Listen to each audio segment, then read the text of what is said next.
We're going to show you how to set the power on your low-profile microwave hood combination. To set the power, you press the open button and that will reveal your control panel.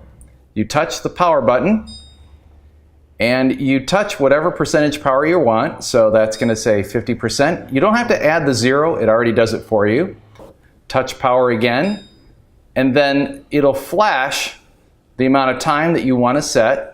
So for this one, we're going to use 10 minutes. And you shut the microwave door. Press start.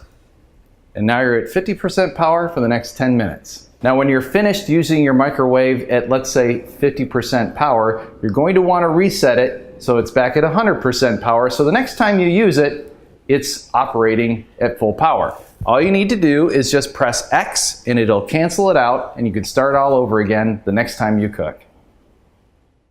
Remember to always refer to your use and care guide.